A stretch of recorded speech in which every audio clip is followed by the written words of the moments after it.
Welcome to everybody. My name is Enrico Nardelli. I'm the president of Informatics Europe, and I am the moderator for today's webinar of our Gender Equality in Informatics series that Informatics Europe organized in collaboration with UGAIN. The speaker of today is Lili Nemec Zlatolas. I hope to have pronounced your name correctly, Lili. And from the University of Maribor in Slovenia. She will be present a talk with the title Current Actions and Opportunities Emphasizing Gender Equality in IT. Before this, let me spend a few words about Informatics Europe for those of you that do not yet know it. So Informatics Europe is an association whose members are departments, institutes, faculties, or research lab in informatics all around Europe, and Europe meant in a geographic sense.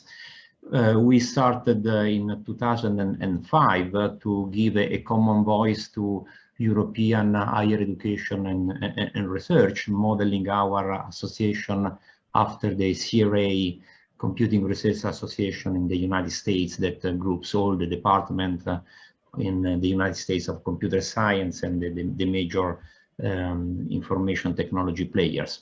So we act as the common voice of informatics research and education in Europe. We cover almost all European countries, 33 currently, with more than 160 institutions. And you can see in this map the current situation. And if your department is not yet part of Informatics Europe, then I urge you to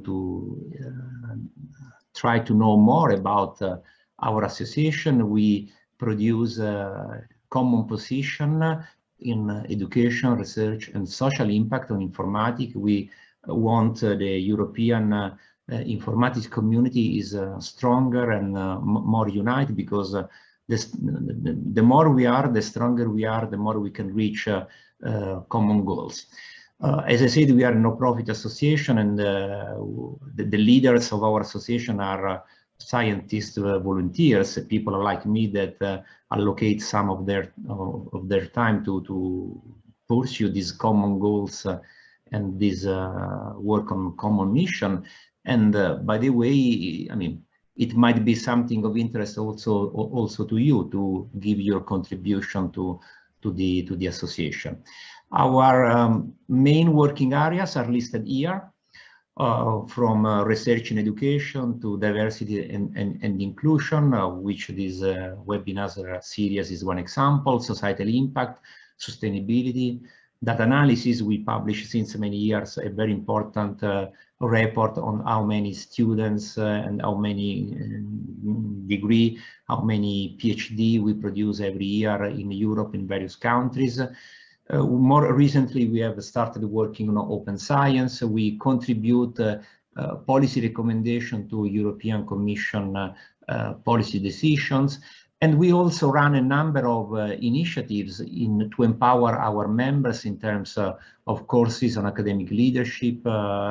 We have a job platform for jobs in the academic field, and so on and so forth.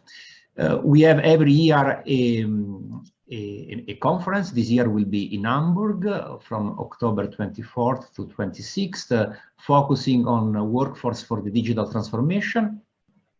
And for those of you that are early in their career, please consider that on Monday, October 24th, we have an early career research workshop, which is focused exactly on people which is in the beginning of their career, while on Wednesday we have a workshop focusing on gender diversity, which is a WIRE UGAIN workshop.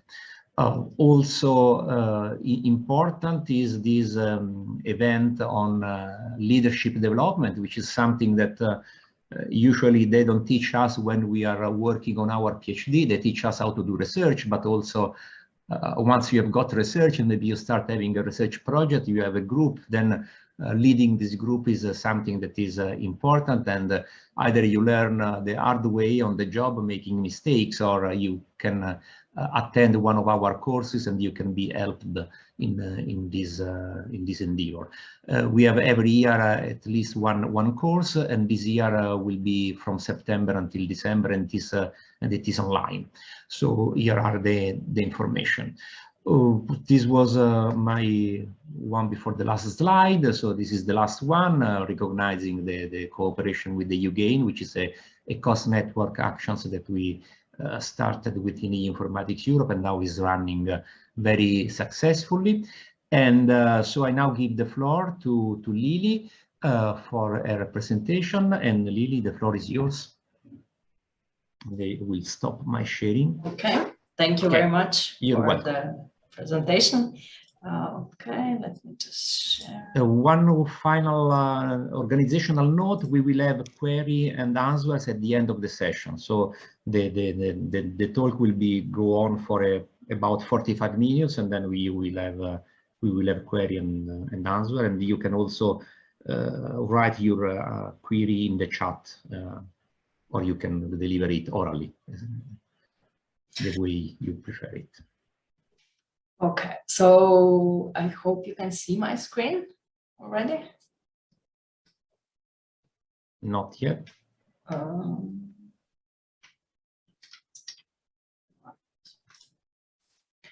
okay. I forgot to see. Yes. Share. Okay. Okay, so first I would like to thank Informatics Europe for inviting me for this talk. So today I will talk about current actions and opportunities emphasizing gender equality in IT. I am an assistant professor of informatics at the University of Maribor, Faculty of Electrical Engineering and Computer Science. So first, something just shortly about me. I'm assistant professor and also teaching assistant, and I work in the courses on databases, fundamentals of information security, fundamentals of web programming, and so on. But my main research topics are user aspects on security and privacy, and also gender equality in informatics. So in the recent years, I published some publications on privacy and security, security perception of IoT devices and in smart homes.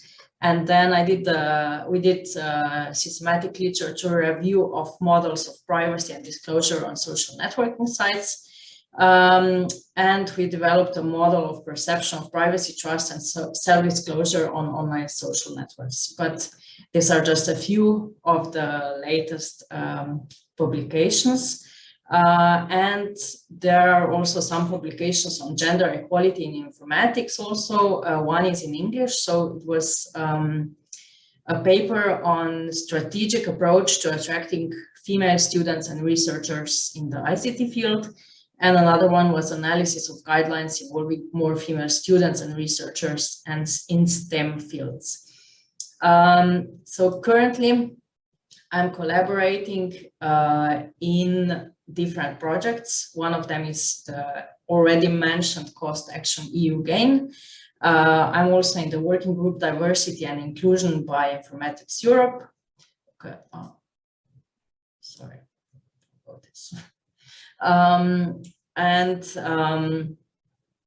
am in the Horizon 2020 project CONCORDIA, and also in 2 Erasmus Plus projects, co-created interactive courseware and digital technologies for learning, lecturing and learning.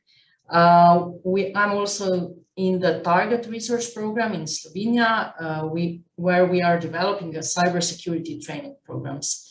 And we organized a few conferences in the last years in Slovenia, and there will also probably be more to come in the next year.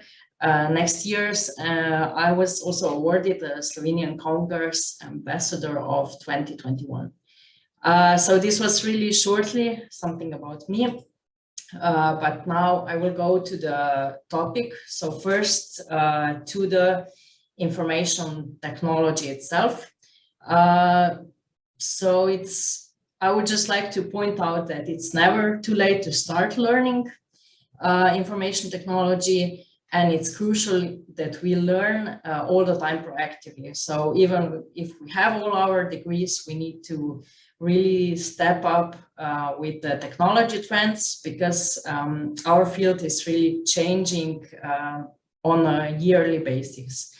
So I would also like to point out that some parts also include other knowledge besides IT. So this should be a very good opportunity also for girls or women who are more fond of psychology or law and similar, that they can enter information technology. There are fields like user experience, user interface, cybersecurity, and so on, which really demand of a lot of different knowledge. And only diversity will bring better problem solving.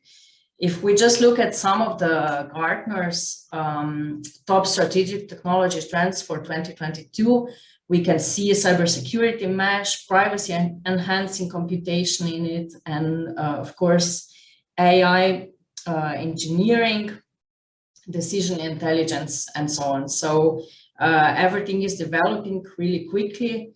We need to follow the field and just be active. So my talk will be divided into 5 parts. So I will try to answer the questions: how, why, where, which, and what. So first we will look at how many women are in IT, then why do we even need women in IT? Where can we start getting more women or girls into IT? Which actions can we take? And what did we do at our institute in our example? So first, let's start with how many women are in IT and with some numbers. So I will start with Women in Digital Scoreboard by European Commission. So there are only 19% of ICT specialists are female, and 33% of STEM graduates are female. So these are very important numbers that we should consider. And there is a substantial gender gap in specialist digital skills, and this has not changed over the last years. So next are some numbers from Women in Digital Score. So this is divided into 3 subdimensions. This is use of internet user skills, and specialist skills and employment. So this is the 3 measurements that they have put together. In each represents 1/3 of the digital score. The score is on a scale from 0 to 100, and an average score in EU is 53.2. So this is for women who are and their use of internet and their internet skills, and also women who have specialist skills. So this means ICT specialists and so on. So this is all together in one graph, and in European Union, as I said, 53 is a score for women out of 100, and Finland, for example, has 76, and Romania has 32 a score. This is now the same statistics, but on one map, where we can see really high advancements in the northern and western Europe, and maybe a bit less in the south and east. So this is also what we have to think about when we are trying to include more women or more girls into ICT. And this graph is specific for ICT specialists. So these are employed ICT specialists in Europe. So this is a very broad definition based on the classification, and includes jobs like ICT service managers, ICT professionals, ICT technicians, ICT installers, and services. So this is a comparison between female and male.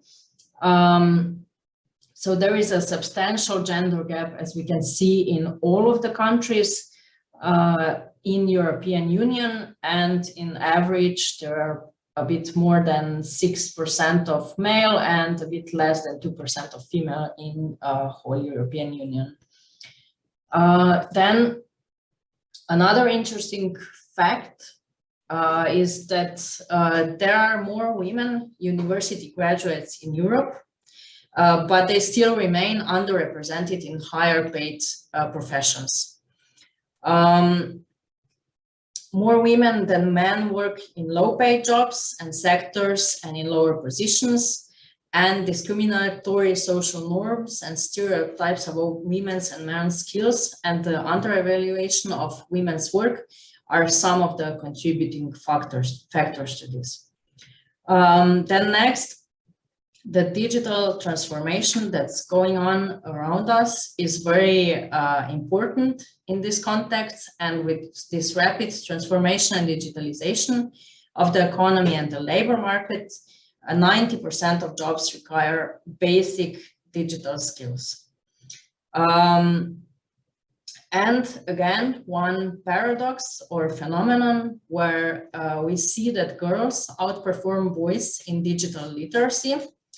And this paradox will be addressed in the Digital Education Action Plan, and also through this Women in Digital Scoreboard will be used more systematically to get more girls into the ICT and digital professions.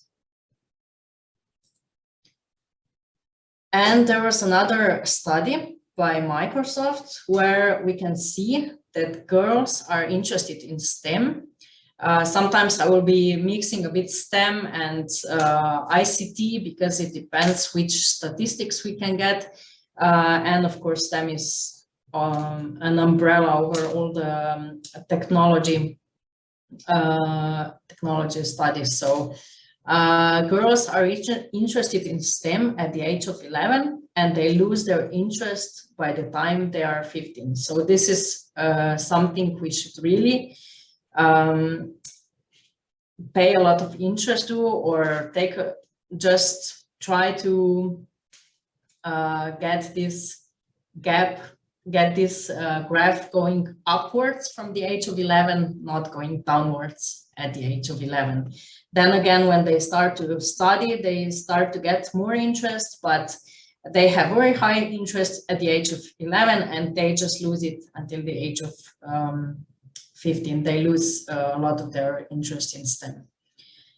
And another study of women working in 2022. So we said we are now focusing on how many women are in IT and on some numbers. There was a Deloitte study with 5,000 women in the workplace across 10 countries. And 53% of women say their stress levels are higher than they were a year ago. And 46% of women in the study felt they are burnt out.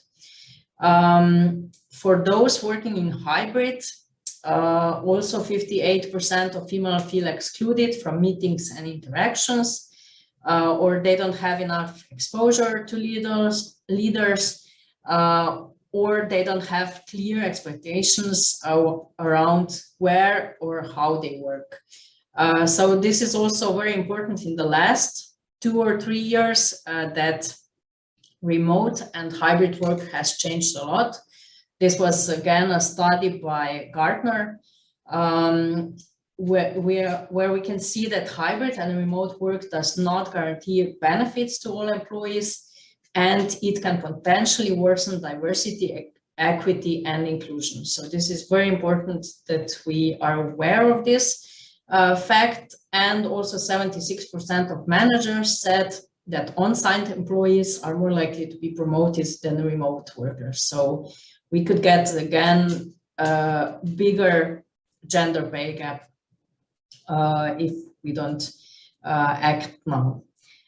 So women are also more likely to have flexible work time. because of taking care of kids or driving them from lessons and so on. So it's very important that we mitigate bias in performance and support underrepresented talent at our jobs.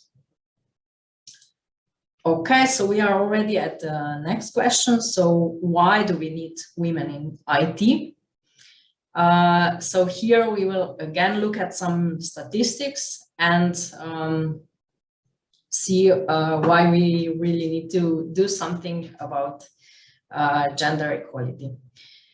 So there was a Eurostat analysis where 55% of companies experience difficulties in recruiting IT professionals. So this statistics is not only for female or male, but this is regarding the whole ICT specialist area. So everyone who is working in ICT specialists, it was very hard for some 55% of the companies to recruit the IT professionals. This was either due to lack of applications, lack of relevant qualifications and experience, and high salary expectations. So this is also very important. We see that there are not enough people in IT, not only female, but also there are not enough ICT specialists in general. And why do we need, again, women in STEM fields? 65% of the jobs of our children what our children will do don't exist yet, and many of them will be in STEM. So this is very important. So we know that when we were growing up, there were a lot of the jobs that exist today didn't exist at that time. And it will be the same with our children, just that their jobs will be even more connected to STEM. So STEM jobs have the power to change the world, and if STEM positions won't be possible to fill, we will be missing out on innovations. So this is a very important statistics that we should keep in mind when trying to get also more girls, because there will be not enough boys that could fill these positions. So we need to everyone to fill in the available positions that will be open in 20, 30 years. And we also need to know that the products we are developing are used by everyone. So they should also be developed by diverse groups. Okay. So, for example, if we are developing some product and only 35 or 30 to 40 years old male engineers are developing the products, maybe they won't be thinking of some things that someone else would be using. So it's very important that when we are developing within diverse groups, not only women and men, but it should also be tested on the groups that the products will be used on. So diverse groups are, it was proven that diverse groups are better at solving problems than homogeneous groups, and they generate more revenue.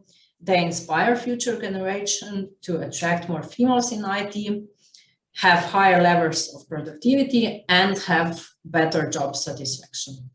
So this is very also important that we take into account when we have an IT company, that we just focus on developing diverse, on creating diverse groups. So again, what are even the issues that women are facing in IT? These are gender pay gap, as we already said, and then stereotyping. This is, for example, that someone thinks that IT is only for men, and there is still some unconscious bias where we just learn some attitudes or stereotypes that exist in our subconscious and can involuntarily affect the way we think and act. So next is also some gender bias that was in artificial intelligence done by there are two cases that were recently or in recent years quite broadly discussed. One was where a group of developers did facial recognition, and it was only accurate if a white guy was using the facial recognition. So this was because in a company, only white 30, 40 years old developers were working, and they set the data set with their faces or with their pictures. So because there wasn't enough diverse people contributing to this AI's knowledge, it was not developed good enough. So it was just being accurate with white guys. And another one was with Amazon, where the AI recruiting tool showed bias against women. So this was again done with the lacking of information in the data set or already biased information in the data set, where they have seen that a lot of times the women did not come to a second round of interviews or something like this, and their AI recruiting tool, of course, learned the same behavior and did the same as the previous recruiting officers did. So this is also for the ones developing and doing machine learning that we should take into account also that we have really good data. And we come also to the catch-22 phenomenon. I have listed 3 of the examples. So catch-22 is some irrational, circular, impossible situation, or some situation for which the only solution is denied by circumstance inherited in the problem. So this simple example would be, I'm looking for a job, but I need experience to get this job, or for experience, I need a job. So I'm in a loophole that I cannot get out of because I cannot get a job, or I cannot get any experience. Regarding female in IT, we need people from diverse backgrounds, but it's again hard to recruit them because there are not that many. So this can reinforce IT stereotypes and results in younger females not to take career in IT. So if they don't see some role models or someone who is already in IT, the girls might not enter this field because they don't see anyone beforehand succeeding. And there was another study where when a man was successful, he was liked by both men and women. And when a woman was successful, people of both genders liked her less. So this is again another catch-22 example in this, but let's hope we can or change this with our actions. So we will go to our actions. Where can we start? First, I will tell just something of in which groups I'm involved in and shortly describe them. And then we will go further to our actions. So I'm in a working group diversity and inclusion, as I already said, in Informatics Europe. And we are trying to improve gender balance and diversity in informatics. This is quite a new working group, so it has just started working. So I would suggest just anyone who is interested that maybe you can send an application form or anything and get some ideas. Then the next one is EU GAIN. So this is Cost Action European Network for Gender Balance in Informatics. I'm involved in working group 3 from PhD to professor. And we have developed a survey on gender balance in informatics. It's still active, so I will, at the end of the presentation, maybe give you this link. If we have extended the deadline for submission until the end of August. So this is 10 to 15 minute survey where we are collecting best practices and will develop a booklet. And we are looking for answers from members of STEM-related institute and faculties, and from someone that has some knowledge on gender equality practices inside the department or faculty.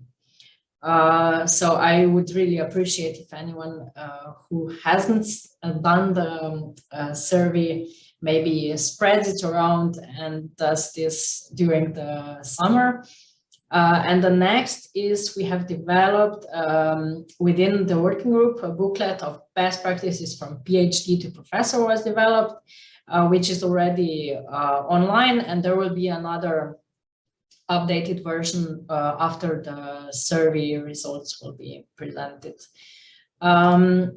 Next is CONCORDIA project, where I'm involved in women in cybersecurity task. This advocates for the involvement of more women in the field of cybersecurity, which is, as I said, not only computer science, it can be also psychology, law, and so on. There was a manifesto for today developed within this task, and currently there is a call for Concordia Women's Awards open, and I will also post the link at the end of the presentation to this one if anyone is interested. So we are trying to celebrate women in cybersecurity, and there are 3 categories: entrepreneurship, education, and industry. The call is open, it was just opened and will be open until 9th of September. Next, I'm also a co-founder of the initiative Ladies in Informatics, which is working at our Faculty of Electrical Engineering and Computer Science, but is not only close to our faculty. We are very fond of connecting with anyone who would like to join us. Our goals are to advocate gender equality in STEM fields, collaborate with other female researchers, promote female success stories, motivate female students to enroll in STEM studies, support career building, and encourage healthy and balanced work environments. And next, I'm also in the Ona ve. This is in Slovenian, but this means she knows. This is also an initiative based on the Swiss Female Expert Group. In Slovenia, women represent only 24% of media appearances, even though they represent half of the population. And this is a Slovenian association for connecting female expertise and promotion of knowledge. So this is not only connected to IT, but in general, where media can find female who are specified in specific areas, I don't know, from health to IT or anything like this, and they can just contact us if we would be able to come to a TV interview or anything like this. It was established to increase the share of women appearing in Slovenian media and at public events. And there is an interesting fact that 2 of the founding members of Ona ve are now running for the president of Slovenia. So maybe our next president will be female. There are also a lot of other initiatives that connect women in STEM and or encourage girls to get into IT. So here are just a few. I hope I haven't excluded any of the most important ones. So IEEE Women in Engineering, ACM Women, Women for Cyber by IXO, Girls Who Code, She Leads Tech Isaka, and then Bara presented in the last webinar already Chiquitas. So there's a lot of information on this already on Informatics Europe. And our action should be that we just join some initiative and help or get ideas on how to improve the status of the institution, or the how to get more girls involved in ICT, or how to get more women on higher positions, or whatever you are passionate about. I think it's great that we just join and start thinking and start acting. So which actions can we take? So currently, I will just go to European Commission priorities. So there are two priorities that are very important for us. One is gender equality, which is under 5 and appears in more regions of European Commission priorities. And there is also number 10, which is reduced inequalities, which also appears in more of the priorities of European Union. So this is your European Union implementation of United Nations 2030 agenda. And currently there is gender equality strategy in 2020 to 2025 being run. And Ursula von der Leyen, President of the European Commission, said that gender equality is a core principle of the European Union, but it's not yet a reality. In business, politics, and society as a whole, we can only reach our full potential if we use all of our talent and diversity. Using only half of the population, half of the ideas, or half of the energy is not good enough. And with the gender equality strategy, we are pushing for more and faster progress to promote equality between men and women. So this is something that we should really consider and take into account. So all beneficiaries under Horizon Europe have to put in place the gender equality plan. Before, it wasn't such a requirement, but now it's really a requirement for every organization interested in bidding for funding under Horizon Europe. So following their guidelines, a lot of institutions have been establishing gender equality plan in the last years, because this has been a priority to get funds from the Horizon Europe program. So it's important that we first establish this gender equality plan and then do some data collection and monitoring of the progress. So in gender equality strategy, we have, first we need to do a publication, so a formal document published on the institution website and signed by the top management. Then we need to dedicate resources and expertise in gender equality to implement the plan. Then we need to do a data collection and monitoring. So we need to do all gender disaggregated data on personnel, students, and annual reporting based on the indicators we have set. And then we need to do training of awareness, raising awareness training on gender equality and unconscious gender bias for staff and decision makers. So within this, it is recommended that gender equality plan addresses the following areas. So one is work-life balance and organizational culture, then gender balance in leadership and decision-making, then gender equality in recruitment and career progression, integration of the gender dimension into research and teaching content, and measures against gender-based violence, including sexual harassment. So I will just put our gender equality plan and our objectives from University of Maribor. I wasn't active in developing the gender equality plan, but I'm fully supportive of the objectives and everything what was in the action plan of the University of Maribor. So, for example, there are a few objectives where we can see anyone can get maybe good ideas also for their institutions, or maybe you can also comment on what we are missing or anything like this. So for first objective is education and awareness raising on the importance of gender equality for the proper functioning of university. Then improved gender balance in decision making positions and in bodies of the university and the faculties.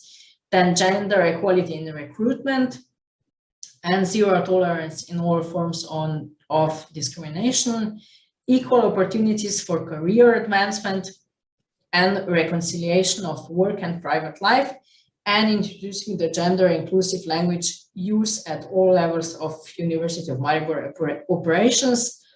And the library should be well equipped with gender studies literature. So how this gender equality plan was actually established and what this focus group is doing. They are interviewing different employee groups, for example, pregnant women, students, young mothers, disabled, women in STEM, fathers with paternity leave, and LGBTIQ community. There is another thing that I find very useful and hope that some action will be taken in place in this area. So if we want to be elected as an associate professor, someone needs to go abroad at one location for 3 consecutive months after finishing their PhD, which can be a lot of time challenging for young mothers with no financial support offered. So they're trying to get financial support. This can also mean, of course, for young fathers who take kids with them on 3 consecutive months leave at another institution. And also they will take into account COVID-19 pandemic when a person is checked every few years if you have had enough publications. And then there is also a plan to include flexible working hours and afternoon childcare, because many times teaching assistants or professors have afternoon lessons.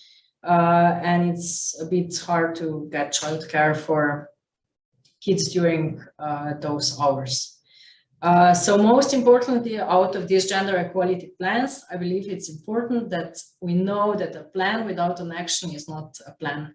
It's only a speech, and we should really proceed with following plans, measure the goals that need to be measurable, reflect on our indicators that we have set in the gender equality plan, and we can found new initiatives, establish projects reducing gender gap. So how can we even get more girls in IT? I have already mentioned a few things, but I believe that we should really start from the early age. So for example, with parents, we should not forget that girls lose interest in STEM from 11 to 15 years old. And there is a fact that girls who are encouraged by parents to study computer science, they're 81% more likely to study computer science than if the parents discourage them or just say this is a profession for boys. Also, teachers should encourage girls. Also, if there are girls who are good in maths, they should really encourage them to get into IT or any other STEM subject.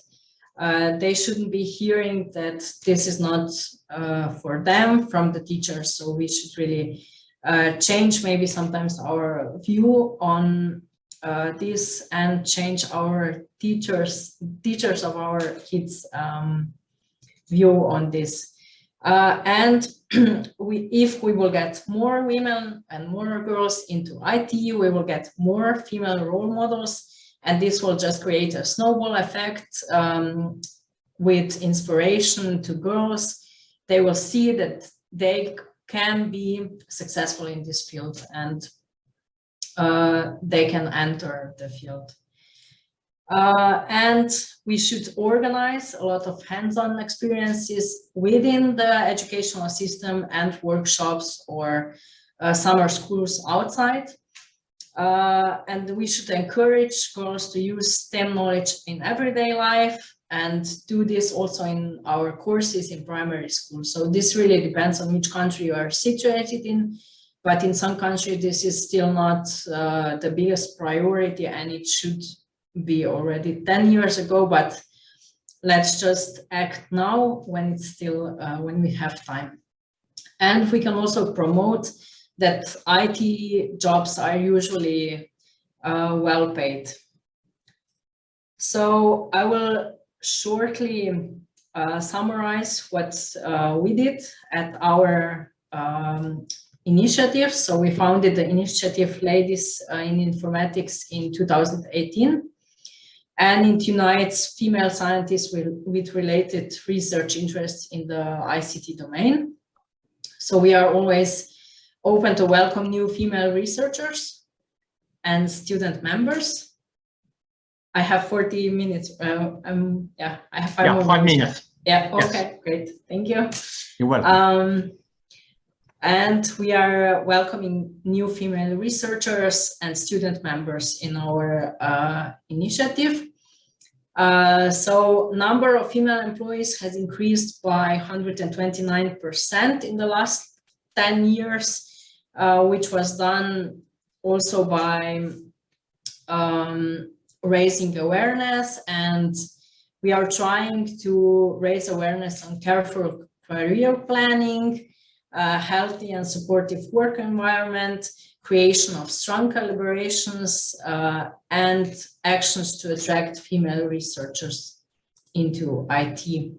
So we had some role models and success stories that we were promoting. One of our members was awarded Female Engineer of the Year 2019 in Slovenia. This is a very prestigious title and got really a lot of media appearance. And another member was the first ever female contestant to win both competitions. So IEEE Slovenia and IEEE Region 8 Student Paper Contest Award. They existed over nearly 30 years, and she was the first ever female contestant. So we are very proud of our initiative members, and they got really a big media coverage. And we feel that these success stories have brought more female students into our faculty also. So it's also, we have high success of researchers and professors holding a PhD with numerous publications, excellent scores for pedagogical work, and high percentage of leading international projects at our institute. And we have organized also a roundtable on challenges and raising awareness of women in IT.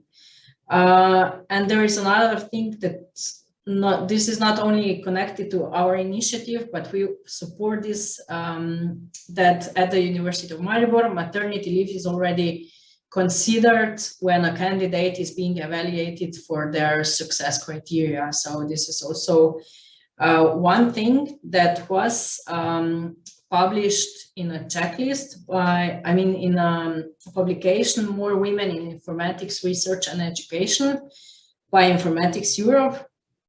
So we have taken this actually as a Bible to our initiative.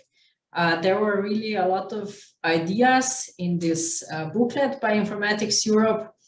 They are divided into 6 different criteria, and there are a lot of actions, and we are just monitoring them strategically from these publications. So I will not read all of this, but this More Women in Informatics Research and Education by Informatics Europe is divided into recruiting female students. So we can present some example stories about women with successful careers. Then we have recruiting women, that we have flexible terms of employment and interviewing women, where we should ensure at least 30% of the community consists of women, and there should be 18 months per child since PhD completion for mothers considered when they are being interviewed. Then keeping women, where we ensure that at least 30% of women are in ambassador programs or promoting women. We have done this really very often, so that we propose suitable women when asked to nominate some candidates. And we are doing also the support measures. One of them is monitoring the percentage of women at all levels in the organization. So we have done this, we did the monitoring, and percentages at our institute are within, I don't know how I would say, we are getting to 100% in all these measures, but we are just getting there. We'll see. We are still active in the initiative and just raising awareness and doing some action. So for the end, I would just like to say that we should not stop at gender equality. We should continue with diversity, equity, and inclusion. And there was just one statistics published by Communication Monitor in Europe just in the last few days, and diversity, equity, and inclusion, so this is the short term, is very heavily discussed in the UK, Ireland, Sweden, Belgium, Netherlands, Germany, Switzerland, but less prevalent in Southern and Eastern Europe. So this is very important, that we see that maybe in some of the countries, this is not heavily discussed. And I will just get back to the numbers that I presented at the beginning of Women in Digital score, where we also see more darker blue colors of women who are more fond of using internet or have specialist skill in the same countries that are communicating this a lot more. So this is just something I wanted to point out, but there I have not done any statistical correlations or anything with this, but I just found this interesting, that the more we speak, the better also the gender diversity is. Okay, so thank you. I hope I wasn't too long. No, thanks, Lili. You were perfectly on time. So we already have one. No, Gordana, it's you raised your hand? No. Okay. So I actually have a couple of remarks where while people think to question.